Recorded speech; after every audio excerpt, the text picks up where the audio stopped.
Bienvenue dans la boutique de familiers. Dans l'épisode précédent, Suping a soumis ses familiers à un entraînement brutal tout en renforçant la puissance et la réputation de sa boutique. Il est ensuite retourné sur la terre d'héritage du roi dragon, où bébé squelette a libéré la puissance de la lignée du roi squelette et a écrasé un adversaire terrifiant. À la fin de l'épreuve, le chien de lune a évolué en chien dragon sombre, a obtenu une lignée de rang 7 et a appris bouclier du dragon. Et aujourd'hui, la nouvelle équipe renforcée de Suping affronte ses premiers vrais tests, tandis que notre héros entre dans un royaume secret rempli de rivaux puissants et de dangers cachés. Continuons. À l'intérieur de la terre d'héritage du roi dragon, un monstre rugit et fonça aussitôt vers Suping et ses familiers. Notre héros ordonna au cochon parfumé de libérer sa poudre toxique, puis envoya le chien dragon sombre droit sur les monstres. Ensuite, il dit au dragon chandelle infernale et à la bête aux flammes fantômes de suivre le mouvement et de porter les coups de grâce. Pendant que le combat continuait, Suping pensa à bébé squelette. Depuis qu'il avait absorbé la perle de sang, les combats ordinaires sur la terre des écailles de dragon ne pouvaient presque plus l'aider. Mais cet endroit était parfait pour entraîner le chien dragon sombre et le dragon chandelle infernale, surtout avec le soutien de la bête aux flammes fantômes et du cochon parfumé. Une fois l'ennemi affaibli, Suping serra le poing et ordonna au dragon chandelle infernale et au chien dragon sombre d'en finir avec un coup fatal. Ils obéirent tous les deux aussitôt. Deux attaques frappèrent le monstre devant eux au même moment. Le système annonça immédiatement que la puissance du chien dragon sombre était montée au niveau 7. Il avait appris pistage à distance, une compétence qui renforçait énormément sa perception et son odorat. Suping était satisfait. Il lui manquait une vraie méthode de repérage, et maintenant, le chien pouvait même renifler de la nourriture pour familier afin de lui dire si quelque chose de précieux était caché à l'intérieur. Les autres élevaient des bêtes puissantes pour le combat. Notre héros, lui, avait réussi à créer un assistant shopping professionnel. Le système annonça ensuite que le dragon chandelle infernale avait atteint le niveau 8 et appris montagne du dragon. Pendant plusieurs secondes, cette compétence doublait sa défense et augmentait les dégâts d'une frappe directe en fonction de cette défense. Suping fixa le résultat et se demanda pourquoi il avait encore appris une compétence défensive. À force de mourir autant de fois, le dragon avait-il fini par abandonner sa dignité? Ensuite, la bête aux flammes fantômes atteignit le niveau 7 et apprit tourbillon ardent, une compétence qui engloutissait les ennemis dans un immense vortex, infligeait des dégâts explosifs et continuait de les brûler. Le cochon parfumé atteignit le niveau 6 et apprit emprisonnement cauchemardesque, qui plongeait une cible dans le sommeil et la tourmentait avec des cauchemars jusqu'à l'effondrement. Notre propriétaire de boutique de familier préféré compara les deux compétences. L'une faisait partie des attaques de feu de niveau 8 les plus puissantes, tandis que l'autre comptait parmi les attaques mentales de niveau 8 les plus pénibles à affronter. Ce n'étaient pas exactement des compétences de premier ordre, mais elles étaient largement suffisantes. Peu après, le système annonça que son temps d'exploration dans la terre d'héritage du roi dragon était terminé et commença à le renvoyer. Le lendemain matin, une nouvelle foule remplissait l'entrée de la boutique de Suping. Les clients demandaient sans arrêt si c'était leur tour, s'il allait leur vendre de la nourriture pour familiers, et quand ils pourraient entraîner leurs familiers. À l'intérieur, l'injure regarda les bêtes revenues et s'exclama que l'entraînement s'était terminé bien trop vite. La propriétaire du cochon parfumé était tout aussi perdue, car Suping lui avait dit que cela prendrait un mois. Notre héros pensa en silence qu'il avait dépensé 2000 points d'énergie pour utiliser la terre d'héritage du roi dragon, donc évidemment, les résultats étaient arrivés vite. En plus, le royaume secret allait bientôt s'ouvrir, et il devait s'améliorer autant que possible. Pendant ce temps, la propriétaire du cochon parfumé restait bouche bée devant ses muscles affinés, tandis que l'injus se demandait où toute la graisse de sa bête aux flammes fantômes avait bien pu disparaître. À ce rythme-là, son frère pourrait peut-être aussi ouvrir une salle de sport. Suping appela simplement le client suivant et dit aux deux filles qu'elles pouvaient tester les familiers elles-mêmes si elles ne le croyaient pas.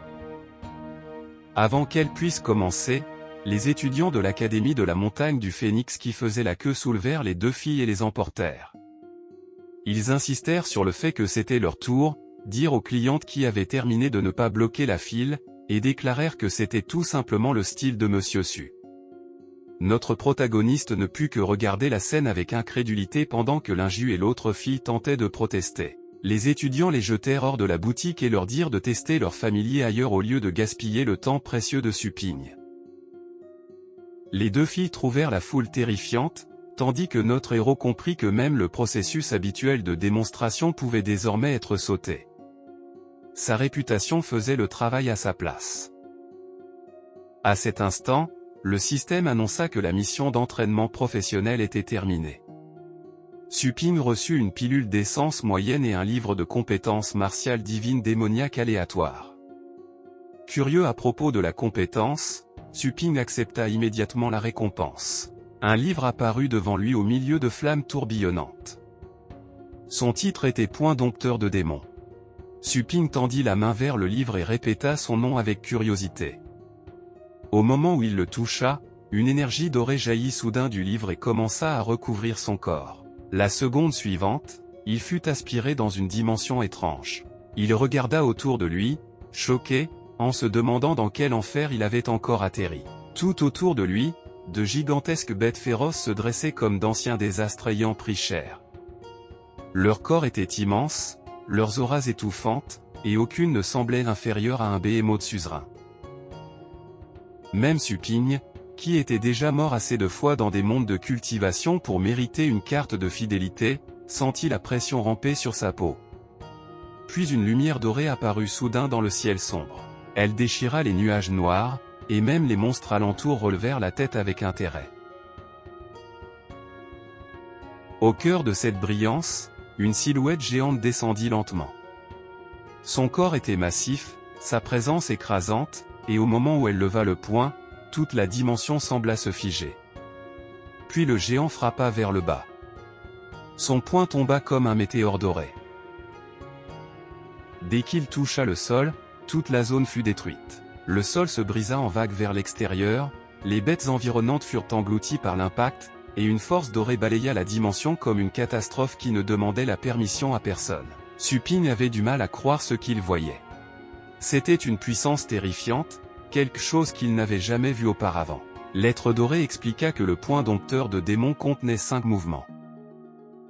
Maîtriser parfaitement le premier permettrait à son utilisateur d'affronter un ennemi de niveau 9, mais chaque coup de poing provoquait un contre-coup violent. Un cultivateur ordinaire pouvait tout au plus maîtriser le premier mouvement, tenter le deuxième lui briserait un bras dans le meilleur des cas et détruirait son corps dans le pire.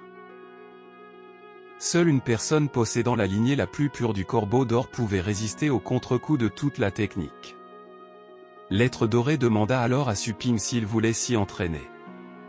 À cet instant précis, un bouton doré, s'entraîner, apparut devant notre héros. Suping eut un sourire en coin. Avec le corps divin démoniaque du corbeau d'or, aucune compétence martiale ne pouvait lui convenir mieux que le point dompteur de démons. Il appuya donc sur le bouton doré sans la moindre hésitation et choisit de s'entraîner. L'être doré éclata de rire, ravi d'avoir enfin rencontré quelqu'un d'aussi décisif. Sur ces mots, l'aura qui avait formé son corps commença à se transformer en technique devant Suping.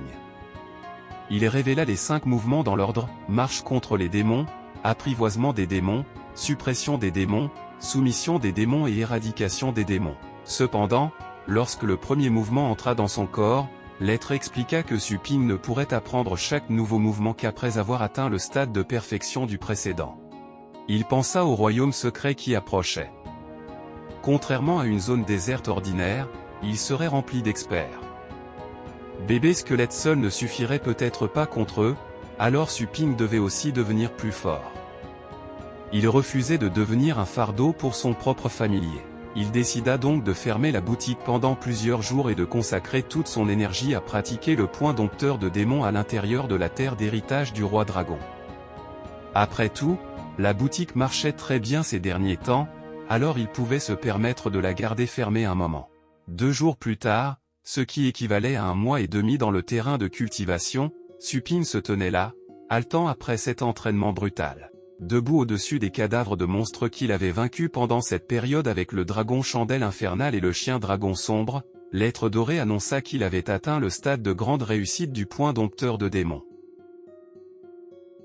Juste à ce moment-là, Le système avertit que son énergie restante était insuffisante et commença à le renvoyer. Suping claqua la langue. Il lui manquait encore une étape avant la grande perfection, mais son corps divin démoniaque du corbeau d'or s'était aussi amélioré et approchait du 2e niveau. Il avait fait tout ce qu'il pouvait. Désormais, il ne pouvait qu'espérer que le voyage se passe sans accroc. Quelque temps plus tard, à la base d'exploration numéro 7, un homme demanda pourquoi la fameuse équipe de l'Étoile du Nord avait besoin d'aide extérieure alors qu'elle était censée être si puissante. Les 2 experts invités étaient Monsieur Mo et Shen Long, tous 2 guerriers de familier au stade supérieur du niveau 8. L'on demanda franchement si l'Étoile du Nord n'avait pas peur qu'il réclame une part de ses trésors secrets. Ni Shen Kong, le capitaine de l'Étoile du Nord au niveau 8 supérieur, éclata de rire. À côté de lui se trouvait Luo Guxu, mentor senior de l'Académie de la Montagne du Phénix et l'une des principales combattantes de l'équipe au stade supérieur du niveau 7. Shen Kong admit qu'il visait un site au trésor. D'après son enquête, le site était gardé par des bêtes féroces. Malgré la réputation de l'Étoile du Nord, seul Shen Kong, Shen Shan et Guxu avaient assez d'expérience pour entrer dans le royaume secret. De plus, selon l'expérience de Shen Kong, il leur fallait au moins 6 experts pour s'emparer des trésors en sécurité. Long et Monsieur Mo comprirent enfin.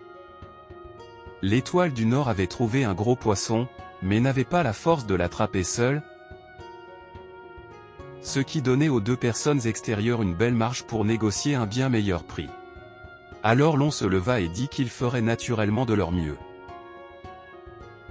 Mais le royaume secret était dangereux, et des explorateurs rivaux pouvaient les tuer pour le butin. Puisqu'ils allaient risquer leur vie, il exigea qu'ils aient la priorité au moment de choisir les trésors. Shen Kong accepta.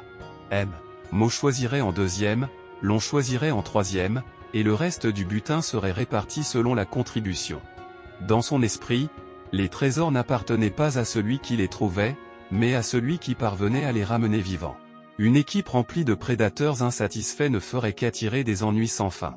Monsieur Mo hocha la tête et dit qu'en tant que capitaine, Shen Kong devait naturellement choisir en premier. Mais le capitaine le corrigea. Il n'était pas celui qui avait le premier choix. À cette révélation, les 2 invités le fixèrent sous le choc. Ils se demandèrent en silence qui pouvait bien passer devant le capitaine de l'Étoile du Nord et devant eux-mêmes. À cet instant, Shen Shan arriva et annonça que Monsieur Su était là. Notre héros entra les mains dans les poches, avec un air si détendu qu'on aurait moins dit qu'il rejoignait une chasse au trésor dangereuse que quelqu'un invité à promener tranquillement un chien. Monsieur Mo regarda le jeune homme à côté de Shen Shan et demanda qui il était. L'on sentit la faible réaction de puissance astrale de Suping et supposa qu'il devait être autour du niveau 6 seulement. Cela voulait dire qu'il avait sûrement utilisé son nom de famille ou son argent pour rejoindre l'équipe. Mais Ni Shen Kong se leva de son siège et serra chaleureusement la main de Suping. Il avait beaucoup entendu parler de lui. Suping le salua à son tour, confirmant qu'il était bien le capitaine Ni, avant que le capitaine présente les 2 assistants. L'on demanda prudemment si ce jeune homme était la personne dont Shen Kong avait dit qu'elle choisirait en premier.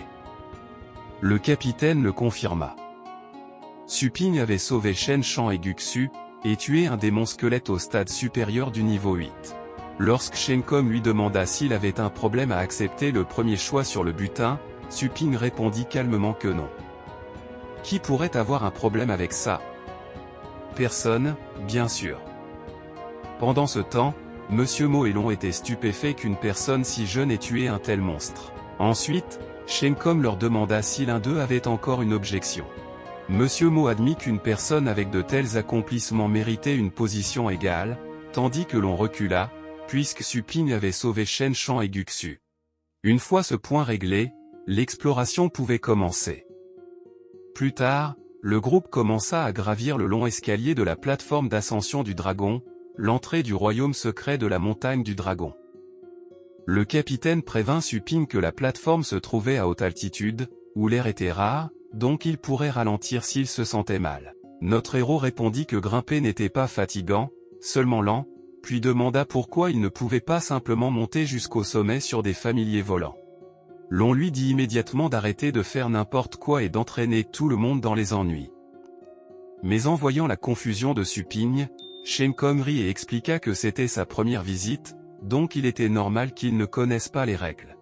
La plateforme d'ascension du dragon était extrêmement dangereuse. Une chute pouvait tuer même un guerrier de familier de niveau 8, sauf s'il s'agissait d'un expert titré capable de voler. Pour cette raison, les pionniers suivaient une règle non écrite, pas de combat et pas d'invocation de familiers astraux sur la plateforme. Les contrevenants pouvaient être isolés, attaqués en représailles ou punis par les autorités qui maintenaient l'ordre sur place.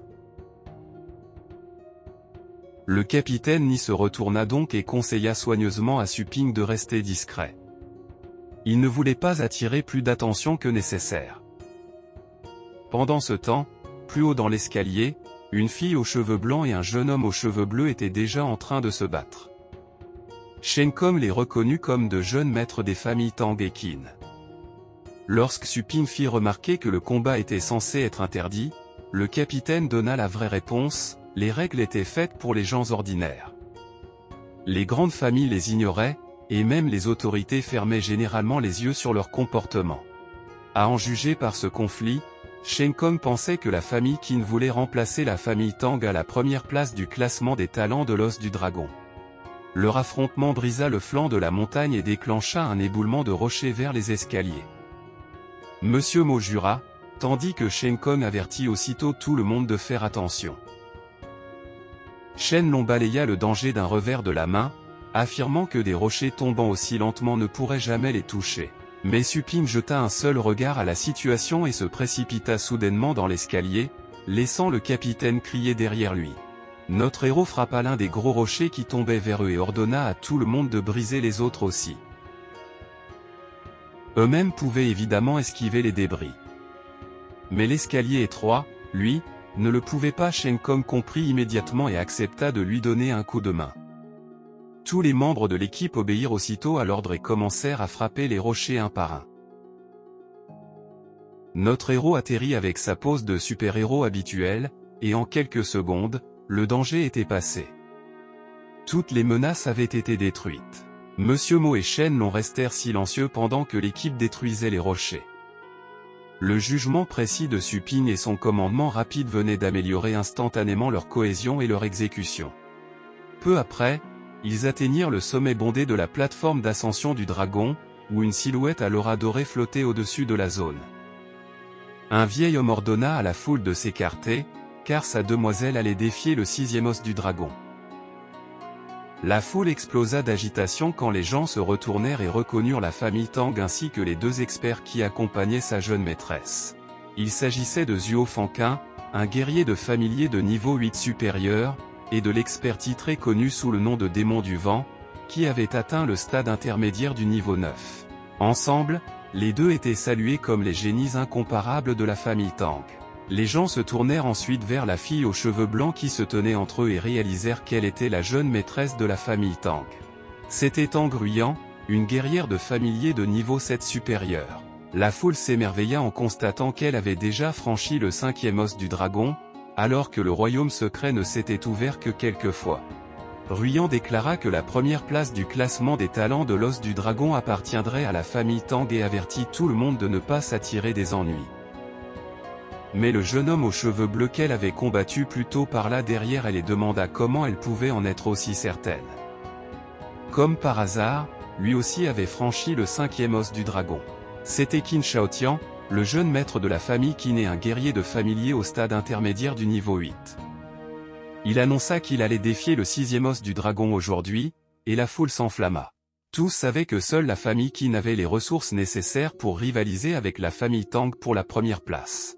Ruyan affirma qu'elle s'était seulement amusée sur la montagne et que leur affrontement précédent ne comptait pas. Puis elle lui demanda s'il voulait continuer. Shaotian éclata de rire et répondit qu'il n'avait pas non plus utilisé toute sa force, alors elle ne devait pas prendre leur échange précédent trop au sérieux. Ruyan se rua sur lui sans perdre une seconde. Elle voulait déjà simplement qu'il arrête de parler et qu'il se batte. Shaotian accepta avec enthousiasme. Mais juste avant qu'ils s'entrechoquent à nouveau, une voix puissante ordonna à tout le monde de se taire. C'est à ce moment-là que la silhouette dorée flottant au-dessus d'eux annonça que le royaume secret de la montagne du dragon venait de s'ouvrir. C'était le Seigneur du Sabre, un expert titré au stade supérieur du niveau 9.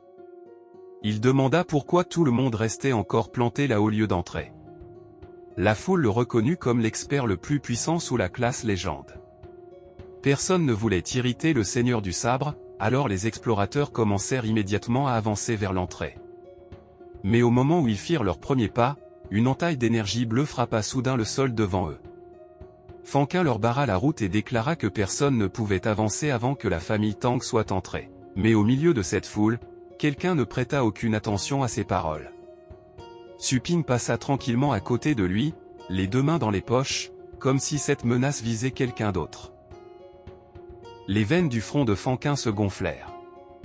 La foule fixa notre propriétaire de boutique de familier, en se demandant qui était ce fou et s'il cherchait vraiment la mort en défiant la famille Tang. Le démon du vent commença à rassembler sa puissante énergie dans sa colère. Il déclara que Suping courait à sa perte. La seconde suivante, sans même demander d'explication, il lança une violente frappe de paume sur notre héros. Pourtant, Suping ne bougea pas le moindre muscle. Il resta simplement là, à regarder l'immense vague d'énergie foncer vers lui à une vitesse folle, comme si cette attaque n'avait rien à voir avec lui. Mais avant qu'elle puisse l'atteindre, un éclat de lumière bleue de sabre fendit l'air et trancha l'attaque avec facilité.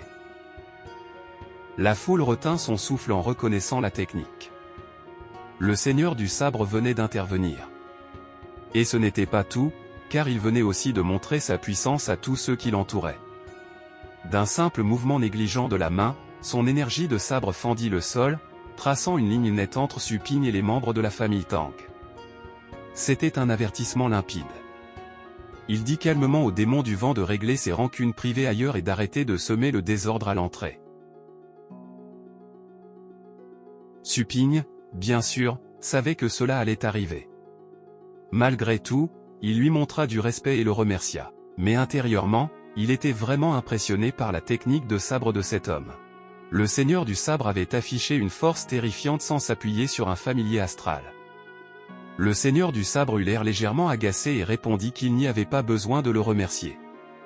Que quelques fourmis soient écrasées au passage ou non, cela lui importait peu. Il n'interviendrait que lorsque quelqu'un franchirait la limite. D'ailleurs, il soupçonnait que l'attaque n'aurait de toute façon pas pu blesser Suping. Notre héros se contenta de lui adresser un sourire entendu. Pas étonnant qu'on appelle cet homme un seigneur. Il avait percé Suping à jour alors que personne d'autre n'en était capable, pas même les soi-disant experts de la famille Tang. Puis le protagoniste sauta dans l'entrée sans perdre une seconde de plus. Fankin cria derrière lui que personne ne pouvait mépriser la famille Tang de cette façon, tandis que le démon du vent ordonna à Suping de ne pas partir. Et comme ça, les deux experts de la famille Tang le suivirent aussitôt à l'intérieur. La foule traita Suping d'imbécile téméraire. Sans le Seigneur du Sabre, il pensait qu'il serait déjà mort, et provoquer la famille Tang dans les régions désertes semblait être un moyen très efficace de raccourcir son espérance de vie. Certains explorateurs se demandèrent même à quelle équipe il appartenait, qui était son capitaine, et si la famille Tang pourrait récompenser celui qui le capturerait. Shen Long se couvrit le visage et demanda si Suping voulait tous les faire tuer. Shen Kong n'arrivait pas à décider si le garçon était courageux ou stupide, tandis que Guxu observa en silence que notre héros n'avait toujours aucune peur des gens puissants. Plus tard, Suping se retrouva devant le pilier d'ascension du dragon, où le roi dragon lui demanda s'il acceptait son épreuve d'héritage. Comme personne d'autre n'était encore arrivé, notre protagoniste décida de comparer le véritable site avec le terrain de cultivation du système et de tester combien de couches il pouvait désormais franchir. À vrai dire, il avait aussi très envie de se battre un peu. Il accepta donc. Lorsque Ruyan entra par le portail violet, Fankin et le démon du vent l'accueillirent à genoux. Elle exigea de savoir pourquoi ils avaient pris autant de temps alors que de nombreuses équipes étaient déjà entrées dans le royaume secret. Fankin présenta de profondes excuses. Il n'avait pas réussi à attraper ce morveux. Mais il avait déjà ordonné à des hommes d'enquêter sur l'identité de Suping. Le laisser entrer en premier était dû à sa négligence, alors il demanda à être puni. Ruyan posa une main sur son épaule et passa à côté de lui. Elle leur rappela que, depuis 4 ans, seules les familles Tang et Qin avaient franchi la 5e couche de la tour du dragon. Elles avaient toujours dominé le classement des talents de l'os du dragon. Les familles Liu et YE, ex aequo à la 2e place, n'avaient atteint que la 3e couche l'année précédente. Ce classement symbolisait la puissance de la famille Tang. À ses yeux, un inconnu comme Su Ping aurait déjà du mal avec la 2e couche. Leur véritable objectif était de franchir la 6e couche en premier et d'assurer la place de numéro 1, alors elles se fichaient du reste. Les deux experts promirent aussitôt une nouvelle fois de l'aider à réussir. Pendant ce temps, à l'intérieur de la tour du dragon, ses étages commencèrent à s'illuminer les uns après les autres. La foule ne pouvait que pointer du doigt et crier. La 6e couche s'alluma. Les gens comptèrent 2 fois, incrédules, avant de réaliser que quelqu'un avait déjà réussi son épreuve. Puis la 7e couche s'illumina à son tour. Il n'en restait plus que 2 avant que toute la tour du dragon soit franchie. Lorsque la famille Tang arriva, la 8e couche s'alluma également. Tout le monde la fixa sous le choc et exigea de savoir qui l'avait atteinte avant la famille Tang. Fanqin serra les poings de colère. Il se demanda si le challenger appartenait à la famille YE ou à la famille Liu. D'abord ce morveux était entré avant eux, et maintenant quelqu'un leur volait la première place du classement des talents de l'os du dragon. Pour lui, c'était à la fois scandaleux et humiliant. Puis soudain, la voix du roi dragon annonça qu'un talent avait réussi toutes les épreuves et obtenu le droit d'acquérir l'héritage. Les autres challengers étaient désormais autorisés à entrer et à passer l'épreuve. Shen Kong fixa la tour endommagée et cria que quelqu'un l'avait entièrement franchie. Même la structure avait été brisée par la force d'un coup de poing, alors que les familles Tang et Qin n'avaient même pas encore commencé leur défi. Ruyan resta stupéfaite en apprenant que quelqu'un avait déjà atteint le sommet. Non loin de là, Xiaotian se demanda quelle famille possédait une personne aussi forte. La foule se précipita aussitôt à l'intérieur, impatiente de voir qui avait conquis la tour. Pendant ce temps, Su Ping regarda son poing et comprit enfin la puissance du poing dompteur de démons. Une seule frappe avait détruit l'adversaire qui le torturait autrefois si violemment qu'il avait été obligé de sauter le 2e niveau. Cette compétence était ridiculement écrasante. Une fois l'épreuve terminée, il confirma que le terrain de cultivation du système était identique à cet endroit. Tous les autres avaient été attirés vers la tour du dragon, ce qui en faisait le moment parfait pour rejoindre son équipe et partir chercher des trésors. Tandis que l'équipe d'exploration regardait la tour géante, Shen Kong admit qu'ils étaient venus pour les trésors et non pour défier la tour du dragon, mais voir quelqu'un franchir si facilement la 9e couche avait tout de même découragé le groupe. À côté de lui, Monsieur Mo soupira, et Shen Shan dit qu'il se sentait tout aussi perdu. Ce qu'ils ignoraient, c'est qu'une certaine personne était justement en train d'atterrir silencieusement au milieu d'eux. Une fois notre héros posé au sol, il demanda tranquillement au capitaine ce qu'il faisait ensuite. Shen Long se tourna vers lui avec surprise, puisque Su Ping avait disparu depuis qu'il était entré sans l'équipe. Heureusement, Shen Kong ne lui en tint pas rigueur. Pour lui, Su Ping arrivait au moment parfait. Mais il lui demanda quand même où il était passé. Notre héros répondit qu'il s'était seulement un peu échauffé, et qu'il devrait partir pendant que les autres explorateurs étaient encore occupés avec la tour du dragon. Shen Shan et Guxu restèrent bouche bée. Ils connaissaient un peu trop bien notre héros. Su Ping était entré le premier dans le royaume secret, et son commentaire sur l'échauffement leur fit se demander s'il était celui qui venait d'atteindre le sommet. Derrière eux, Shen Long grogna que Su Ping se comportait comme un électron libre simplement parce que le capitaine le favorisait. Monsieur Mo lui dit de ne pas se précipiter. Quand une occasion se présenterait, ils apprendraient à ce jeune homme qui étaient les vrais membres centraux de l'équipe. Quelque temps plus tard, le groupe arriva dans un lieu familier. Le continent des écailles de dragon numéro 92. Shen Kong attribua les rôles de repérage. Monsieur Mo fouillerait le sol avec sa bête de feu terrestre, tandis que Guxu surveillerait les airs avec son oiseau de flamme sacrée. Ils invoquèrent donc tous les deux leurs familiers. Au même moment, Su Ping invoqua son chien dragon sombre, impatient de tester ses nouvelles compétences. Mais Monsieur Mo demanda pourquoi le débutant avait sorti un chien dragon sombre de rang 7 alors que la bête de feu terrestre de rang 9 de Monsieur Mo était déjà en train de fouiller le sol. Est-ce qu'il ne leur faisait vraiment pas confiance? Ignorant la plainte, Su Ping ordonna au chien de sentir si les choses de tout à l'heure étaient proches. Shenlong lui dit de rappeler cette énorme bête bien trop voyante, en soutenant qu'il s'agissait d'un royaume secret et non d'une région déserte ordinaire, et qu'un familier de bas niveau n'avait rien à faire en repérage ici. Mais tout comme son maître, le chien dragon sombre ignora lui aussi cet homme. Il poussa soudain un hurlement. Su Ping comprit ce que cela signifiait. Ils étaient en danger. Il avertit donc le capitaine que des ennemis approchaient. Le capitaine réagit aussitôt, mais il ne pouvait rien voir ni rien sentir. Pendant ce temps, Monsieur Mo ordonna à la bête de feu terrestre d'utiliser écoute de la terre et de chercher une nouvelle fois la menace. Shen Kong demanda rapidement ce qu'elle avait trouvé et où se trouvait l'ennemi. Mais Monsieur Mo ricana en disant qu'il n'y avait rien dans les environs et qualifia l'avertissement de Su Ping de pure absurdité. Guxu rapporta elle aussi que son oiseau de flamme sacrée n'avait rien détecté d'anormal. Cela fit sourire Long, comme s'il venait enfin de démasquer un imposteur. Il accusa notre héros de chercher l'attention et demanda qui le croirait encore à partir de maintenant. À cet instant précis, des monstres ailés sortirent de l'invisibilité autour d'eux, comme si l'univers voulait faire taire les mauvaises langues. Une fois l'invisibilité dissipée, l'oiseau de flamme sacrée et la bête de feu terrestre poussèrent des cris d'alarme, laissant Guxu et Monsieur Mo stupéfaits. Le groupe leva les yeux et vit un immense SM foncer vers eux. C'étaient des pitons ailés, et d'une manière ou d'une autre, ces créatures s'étaient dangereusement rapprochées sans que personne ne les remarque. Shen Kong jura. En groupe aussi nombreux, les pitons ailés représentaient une menace de niveau 9.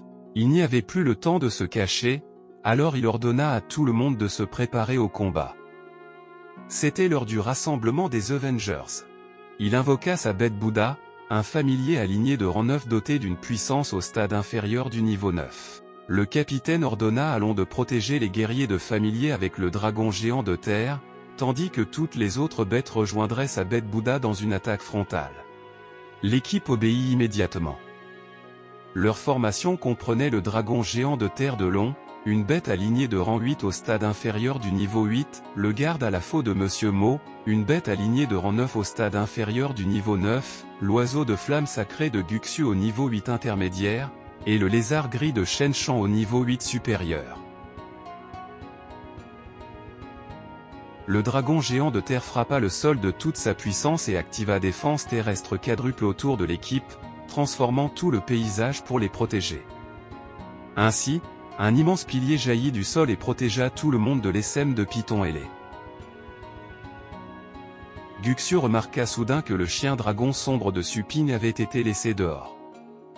L'on balaya son inquiétude, en disant que 2 familiers de niveau 9 combattaient déjà là-bas, et que le chien s'en sortirait tant qu'il ne foncerait pas en avant aussi stupidement que son maître. La jeune fille insista sur le fait qu'il y avait beaucoup trop de pitons ailés et aucun endroit où le chien pouvait se cacher. Mais l'on répliqua qu'ouvrir la défense risquait de laisser entrer les monstres. Est-ce que prendre un tel risque valait vraiment la peine pour un seul familier astral de rang 7 ? Shen Shan entra dans la conversation et répondit fermement que oui. Le chien dragon sombre avait détecté le danger en premier, et Su Ping les avait sauvés auparavant. Il ne pouvait pas rester les bras croisés et laisser quelque chose arriver aux familiers de son bienfaiteur, alors il proposa d'envoyer le lézard gris en couverture et demanda à Long d'ouvrir la défense. À la surprise générale, Su Ping les arrêta. Ce n'était pas nécessaire, même s'il appréciait leur gentillesse. Il dit à tout le monde de se détendre.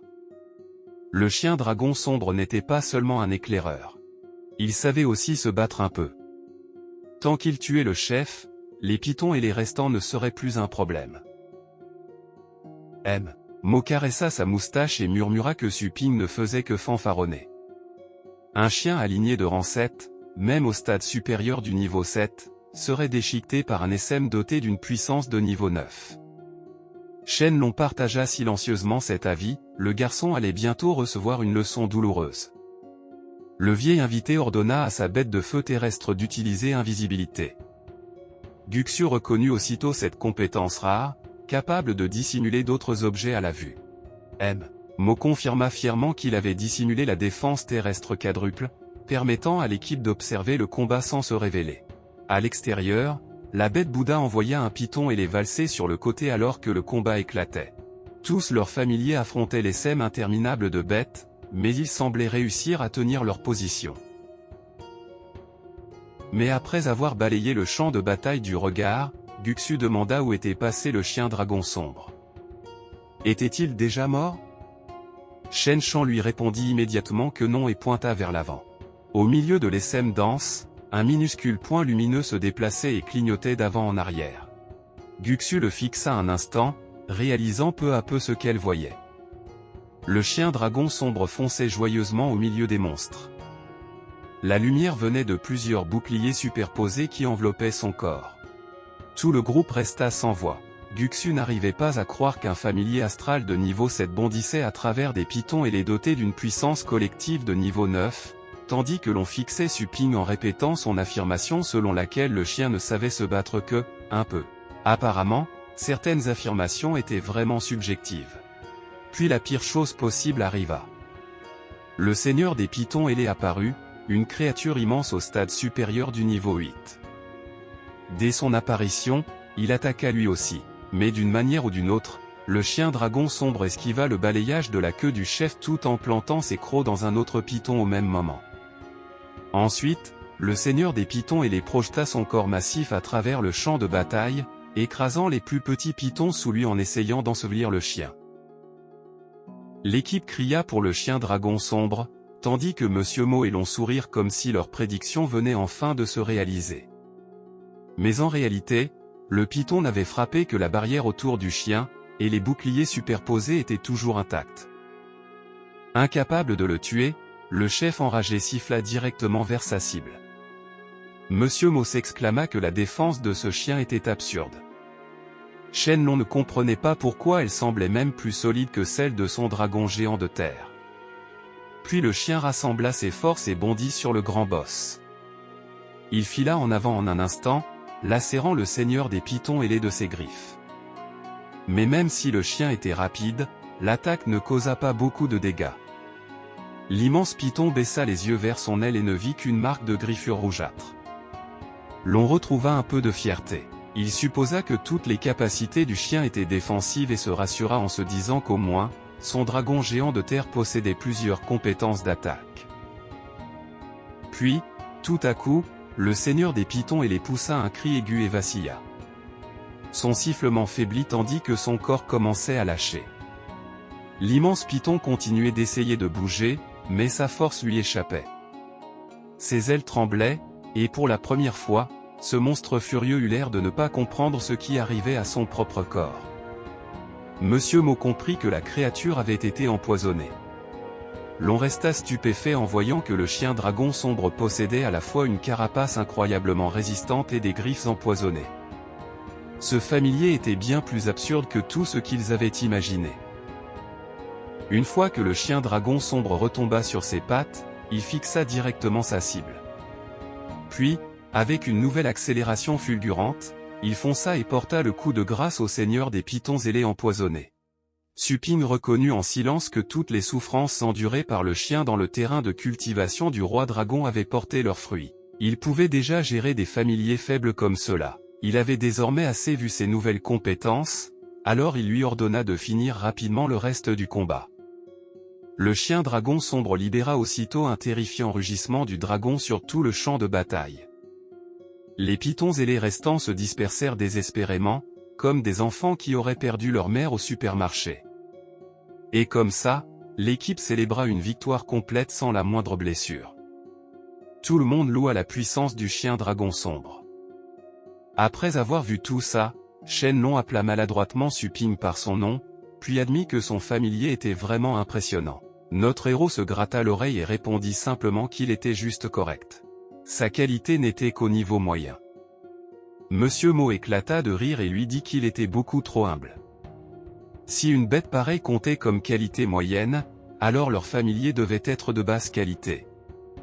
Suping utilisa discrètement sa compétence d'évaluation sur la bête de feu terrestre. Le système l'identifia comme un familier de classe terre et feu, doté d'une lignée de rang 9, d'une puissance au stade intermédiaire du niveau 7, et des compétences invisibilité, pas du feu et du vent, enfouissement et pistage élémentaire. Sa qualité était médiocre. Notre héros détourna le regard, déçu. Cet homme surestimait vraiment son familier. Dire qu'il était de basse qualité aurait encore été généreux, pour lui, toutes leurs bêtes paraissaient médiocres à côté des siennes. Shen Shan remarqua que le chien dragon sombre leur rapportait un amas d'œufs de python ailés dans sa gueule. Une fois que le familier les eut déposés comme le bon toutou qu'il était, Shenlong expliqua que les jeunes serpents n'avaient pas encore pris forme, ce qui signifiait qu'ils n'avaient pas absorbé tous les nutriments fournis par leur mère. Ces œufs pouvaient servir d'excellents compléments pour les familiers astraux. Monsieur Mo admit donc que, puisque le chien de Suping avait détecté les sèmes et tué son chef, il avait seul le droit d'en profiter. Notre propriétaire de boutique de familier fit remarquer que les écailles de python ailées étaient couramment utilisées pour fabriquer de la peinture invisible et se vendaient aussi très cher. Si les autres n'y voyaient pas d'inconvénient, ils pouvaient prendre toutes les écailles. L'on se demanda pourquoi Suping partageait le butin du boss au lieu de leur chercher des problèmes. Monsieur Mo comprit que la force du jeune homme était insondable et décida qu'il serait bien plus sage de faire la paix avec lui. Shenlong accepta rapidement. Les deux hommes montrèrent donc enfin un peu de respect et remercièrent Suping. Ils promirent que s'il avait un jour besoin de quoi que ce soit, il n'aurait qu'à demander. Notre héros sourit et dit qu'il s'en souviendrait. Plus tard, Shen Kong étudia la carte et pointa vers le nord-est. Il y avait une grotte dans cette direction. Cette grotte était leur destination, et Shenlong estima qu'il l'atteindrait le lendemain matin. Dans sa tête, Suping reconnut l'endroit depuis la terre d'héritage du roi dragon. Il contenait bel et bien un trésor, mais le même continent abritait aussi plusieurs autres sites au trésor. Il se demanda silencieusement pourquoi un seul était marqué sur leur carte. Il demanda à Shen Kong s'il avait dessiné la carte lui-même. Le capitaine répondit qu'un ami l'avait obtenu à prix fort, puis demanda si Suping avait remarqué un problème.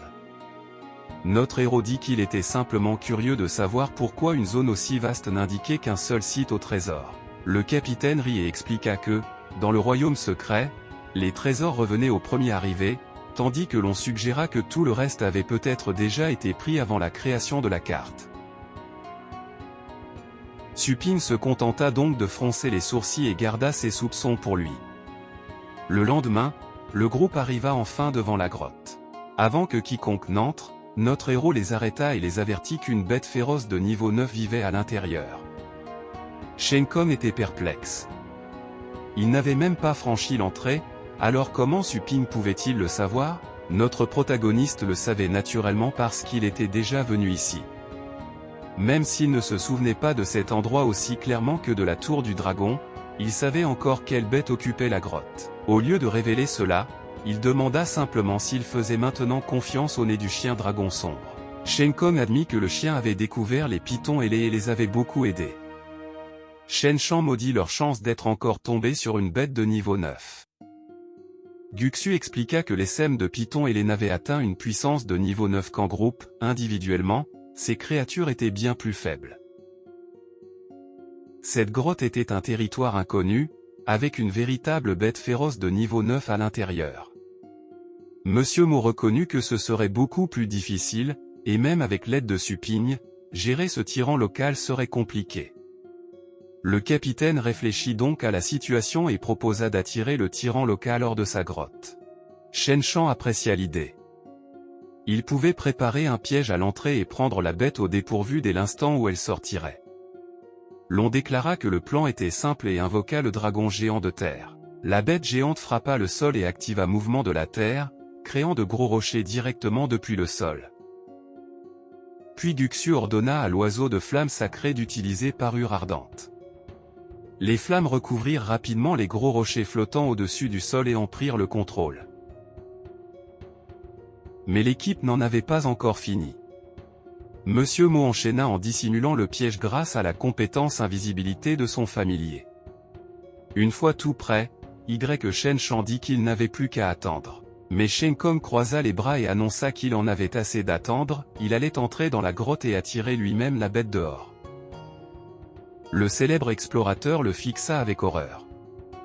Entrer seul pour provoquer une bête de niveau 9 était beaucoup trop risqué. Le capitaine avança quand même et lui rappela qu'il possédait la bête Bouddha alignée de rang 9. Plus important encore, personne ne savait quand l'ennemi sortirait de lui-même. D'autres pionniers quitteraient bientôt la tour du dragon pour entrer sur le continent des écailles de dragon, et ils voulaient éviter les complications inutiles. Avant que Shen Shan puisse protester davantage, Su Ping proposa d'y aller aussi. Avec lui sur place, la mission serait plus sûre. Shen Kong ne s'y attendait pas vraiment. Puis le capitaine accepta, admettant que sa présence le rassurerait aussi. Ils entrèrent donc tous les deux ensemble dans la grotte. Alors qu'ils s'enfonçaient plus profondément, Shen Kong avertit que le miasme devenait de plus en plus dense. La puissance astrale de Su Ping ne semblait pas assez forte pour résister au poison, alors il devrait attendre dehors. Son premier choix de trésor était déjà garanti, et il n'avait aucune raison de risquer sa vie. Notre héros lui dit de ne pas s'inquiéter, son armure aquatique pouvait bloquer n'importe quel poison inférieur au niveau 8. Puis Su Ping souleva un point plus intéressant. Le capitaine n'y avait cédé les 3 premières positions dans le choix des trésors, et pourtant il s'était porté volontaire pour la tâche la plus dangereuse. Les explorateurs qu'il connaissait n'étaient jamais aussi altruistes. Alors il s'arrêta. Puisqu'il n'y avait personne d'autre, notre héros demanda au capitaine de révéler la véritable raison de sa venue ici. Shen Kong rit et admit que rien ne lui échappait. Puis il commença à expliquer. Un arbre spirituel stellaire poussait dans cette grotte. Le fruit spirituel stellaire qu'il produisait pouvait éveiller tout le potentiel de n'importe quel guerrier de familier en dessous du niveau 8, remodeler complètement son corps et peut-être même le pousser au niveau suivant. C'était un trésor extrêmement rare, et Shen Kong devait l'obtenir avant tout le monde.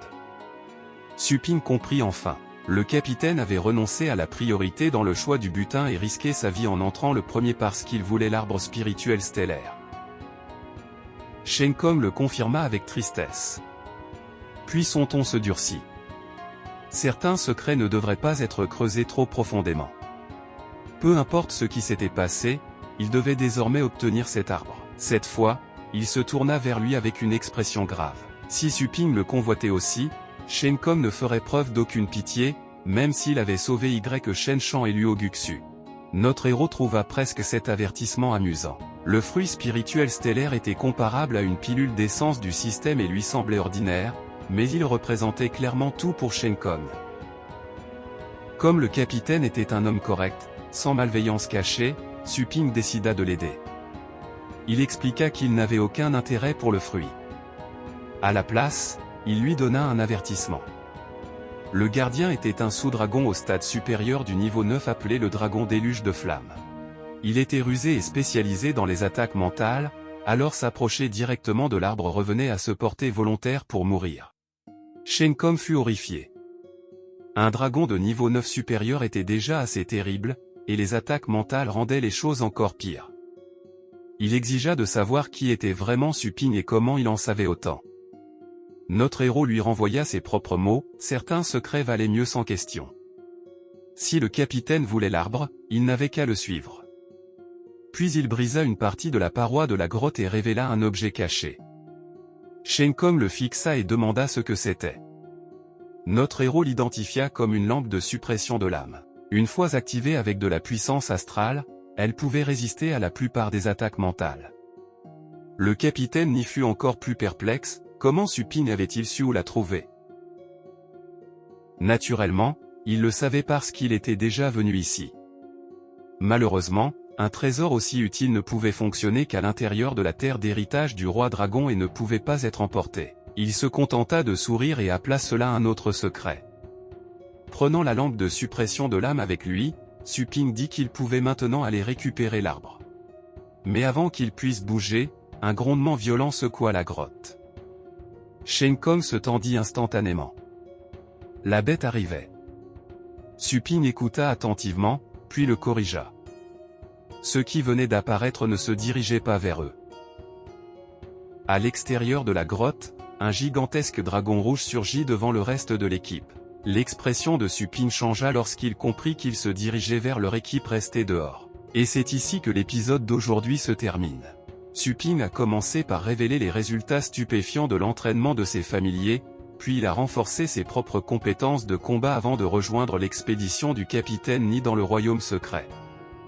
Après avoir conquis secrètement la tour du dragon et vu le chien dragon sombre écraser un essaim de pythons ailés, notre héros a guidé l'équipe vers une grotte dissimulant le précieux arbre spirituel stellaire.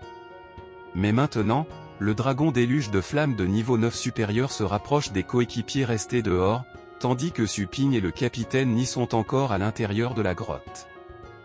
Notre héros pourra-t-il les rejoindre avant que la bête n'attaque? Et quels autres dangers rôdent autour de l'arbre spirituel stellaire?